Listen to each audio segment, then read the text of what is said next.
নমস্কার বন্ধুরা, আমি অনুরাধা আবার এসেছি মনের মধ্যে বাংলার আরেকটা ভিডিও নিয়ে। গত সপ্তাহে প্রভাত সঙ্গীত গল্পটা শুরু করেছিলাম এই বইটা থেকে, সুখ শাড়ি। আর যেহেতু প্রথমবার চারমূর্তির গল্প বলছিলাম, তাদের সঙ্গে একটু পরিচয় করাতে সময় লেগেছিল, ভিডিওটা একটু লম্বা হয়েছিল আর খুব বেশি পড়তে পারিনি। আজকে আশা করছি একটু বেশি পড়বো। একটুখানি রিক্যাপ করে দিই, মনে করিয়ে দিই কী পড়েছিলাম। যে চারমূর্তি মানে টেনিদা, যে দলপতি এবং তার দলের বাকিরা, হাবুল, প্যালা, ক্যাবলা, ওরা সবাই মিলে চাটুর্যদের রোয়াকে বসে আর খুব গম্ভীর একটা কিছু নিয়ে আলোচনা করছে। কি অসুবিধার কারণটা সেটা জানতে পারলাম, যে ওরা একটা এক্সারসাইজ ক্লাব খোলার চেষ্টা করছে এবং তার জন্য যে চাঁদা দরকার সেই চাঁদাটা ওরা জোগাড় করতে পারছে না। পাড়ার সবাই এবং যারা ধনী ব্যক্তি, যাদের গাড়ি ঠাড়ি আছে, তারাও বারণ করেছে, কারণ তাদের মতে এক্সারসাইজ ক্লাব খুললে লোকজন গুন্ডা তৈরি হবে, ছেলেরা, অল্প বয়সী ছেলেরা গুন্ডা তৈরি হবে। আর টেনিদা বলছে যে শরীরচর্চা করলে অন্যায়ের সাথে লড়তে পারবে, মনে জোর আসবে, সেটাই ওদের এক্সারসাইজ ক্লাব খোলার প্রধান উদ্দেশ্য। টেনিদা, আমরা যেখানে গল্পটা শেষ করেছিলাম সেখানে টেনিদা প্যালাকে বলছে যে, এবার আমি খানিকটা পড়ে নেব আজকেরটা, তারপর তোমাদের বলছি। টেনিদা প্যালাকে বলছে, প্যালার মতো রোগা টিকটিকি না হয়ে, প্যালা বাধা দিয়ে বললুম, প্যালা বলছে আর কি, এটা প্যালার ভাষা। বলেছিলাম যে প্যালা আমি আমি করে বলছে। বাধা দিয়ে বললুম, আবার আমাকে কেন? ইউ শাট আপ, টেনিদা বাঘাটে হুঙ্কার ছাড়লো। আমার কথার ভিতরে কুরু বকের মতো, খুব বিচ্ছির একটা বকের মতো বক বক করবি না, সে কথা বলে দিচ্ছি তোকে। প্যালার মতো রোগা টিকটিকি না হয়ে পাড়ার ছেলেগুলো দুটো ডাম্বেল মুগুর ভাজুক, দন দিক, এই তো আমরা চেয়েছিলুম। শরীর ভালো হবে, মনে জোর আসবে, অন্যায়ের সামনে রুখে দাঁড়াবে, বড় কাজ করতে পারবে। তার নাম গুন্ডাবাজি? অথচ দেখ, দু চারজন ছাড়া কেউ একটা পয়সা ঠাকালো না।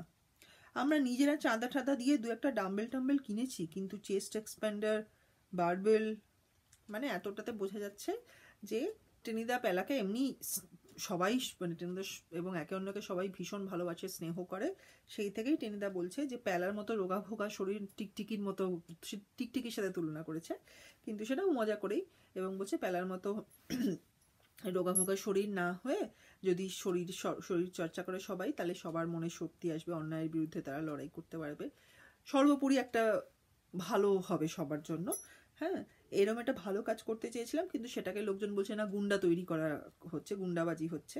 হ্যাঁ, আর অল্প সামান্য কেউ পয়সা দিয়েছে, ওরা নিজেরাও কিছু পয়সা দিয়ে দু একটা জিনিসপত্র, দু একটা মানে সরঞ্জাম কিনেছে, ডাম্বেল ইত্যাদি, কিন্তু আরও অনেক কিছু দরকার, যেমন চেস্ট এক্সপ্যান্ডার, বারবেল, সেগুলো আরও বেশি চাঁদা না পেলে পাওয়া যায় না।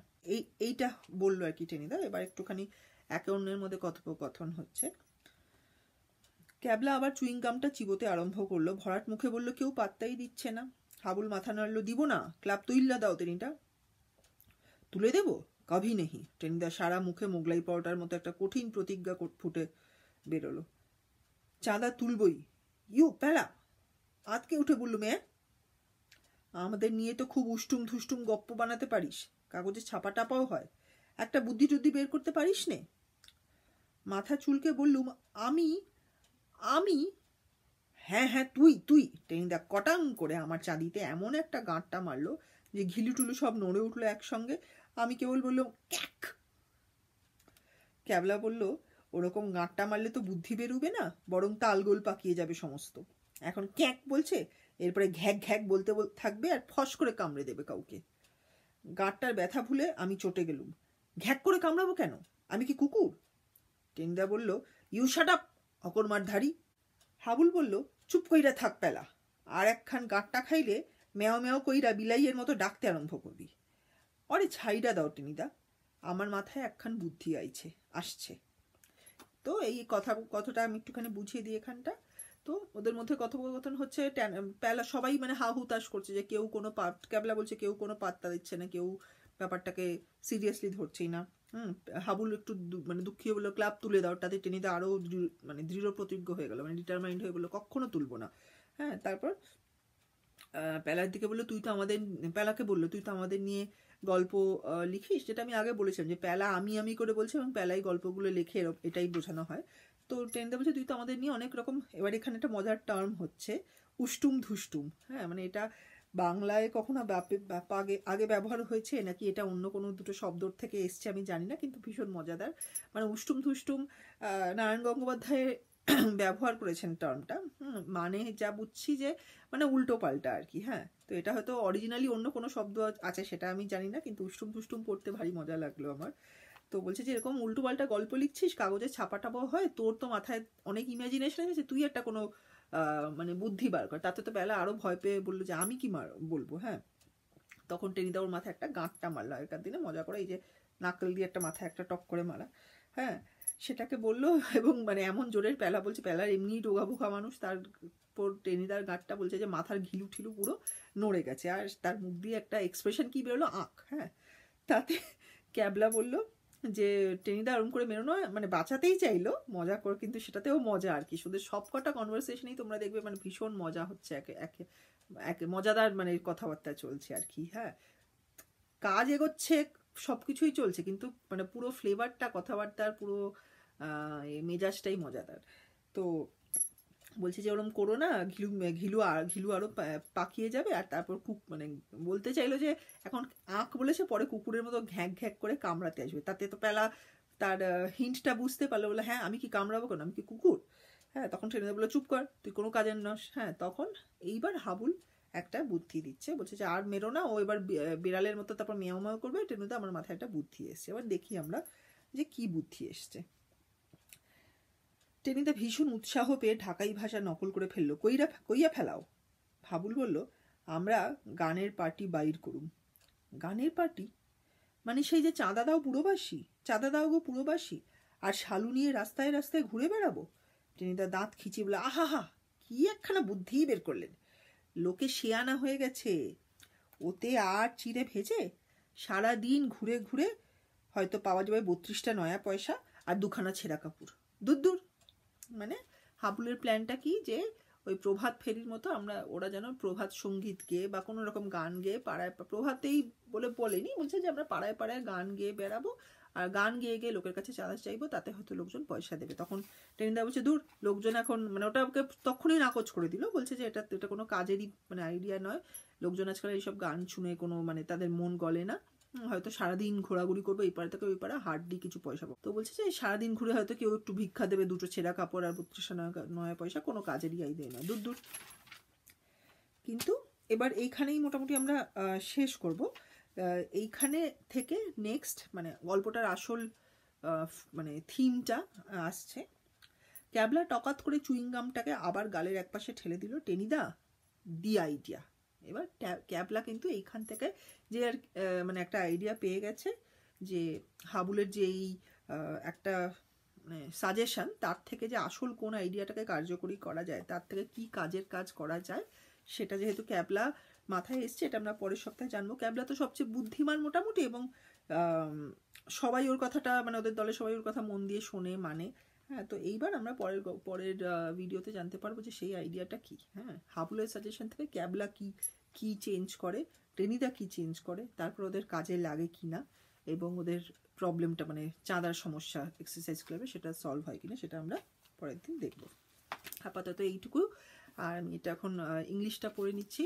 So if you remember last week we started another story, the story of the Charmurti, Prabhat Sangeet, from this book Shukshari, and this was the story, if you remember, right?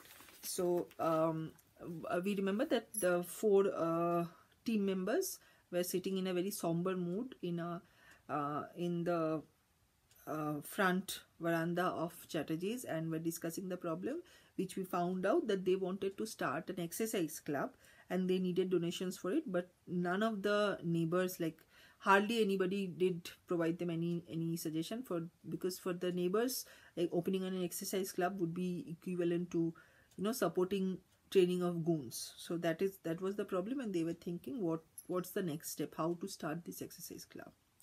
So last week, as I said, we even introduced the characters Charmurti, Tenida, Habul, Kabla and Pala. They were discussing how to get this club started.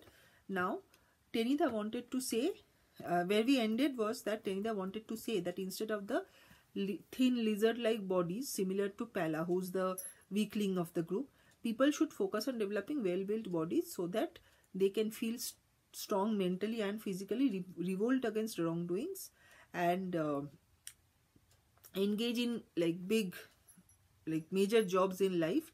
But the neighbors identified this noble intention of theirs, that is opening a exercise club, as a way to train to be goons. So when Pala objected to his comparison to a lizard, Tenida immediately snapped, rebuking Pala not to interrupt in between his speech, adding another funny comparison of Pala to a crane. Now, Tenida added that while they have bought a few equipments with their own contributions, and probably a couple of the neighbors, very few, had donated, they need more. They need, without further donations, the club will lack majority of the essential equipments, because what they have already been able to buy with their own money and minimal donations, that's not enough to start the club. So Kabla commented that now there is a conversation where Kabla comments that nobody is taking them seriously. Habul suggested that why don't we ditch the idea of the club. Now this angered Tenida. He vehemently objected that he is determined to gather donations, and turns to Pala. Pala is the one who's supposed to be writing the stories of these four, and Pala is supposedly this writer. Now Pala, when Tenida turns to Pala, Pala is instantly terrified and asks why is Tenida considering him. Then Tenida says that since Pala writes the stories of the adventures of the Charmurti, he has an imaginative mind, and so he has to come up with some plan for this purpose. As Pala is like, he's at a loss, and he starts stammering, and how could he develop a plan for this purpose. He receives a knuckle blow, like something like this, on his head. Again, it's a love expression of love and care. All these four are very tightly bound. Don't be bothered by how they call each other, how they converse each other, how they in those days the interactions between people or friends was like nobody would mind with a bit of name calling or bit of this hitting or one punch something. They knew it was all done in good spirits. Nobody meant anything. There was no hidden intentions behind this. It was very pure. It was this entire friendship was very pure. So when he gets a knuckle blow on his head from Tenida, and he feels that the book says that Pala feels that his brain is actually displaced, and he reacts with a single noise, which is ak. So Kabla now stops Tenida from hitting him further, saying that such further knuckle blows will make Pala lose his intelligence and brain completely, and he'll start saying bow wow. Now Pala gets the hint, and he forgets his pain immediately, and he jumps in to argue with Kabla, questioning why will he say bow wow? Is he a dog? Does Kabla think that Pala is a dog? Tenida immediately shuts them up, both of them, that shut up, and says that you all are good for nothings. Okay. Now Habul speaks up, saying that don't hit Pala any further. Next he'll start crying meow meow like a dog, but like a cat. But rather he has an idea. Hearing which, Tenida gets excited and asks the details immediately. Habul says that they could start a singing party or a troupe of singers and ask donations through songs by singing from one locality to another. Tenida immediately taunts Habul, saying that this is a pathetic idea, and he doesn't know. Habul doesn't know that these days, if you if you ask for donations with a song, nobody's heart will melt, and at the end of the day, they would probably have traveled from one location to another, but they'll probably earn only just a few pennies, and maybe even torn clothes as alms. Now Kabla pushes back his chewing gum once again to one of his cheek and jumps in saying, Tenida, now I've got the idea. So Kabla, who's the most intelligent, most learned and well educated amongst the group of four, he's always taken seriously. So when he comes in saying that I have an idea, everybody will pay attention. Next week we'll get to know what is this idea.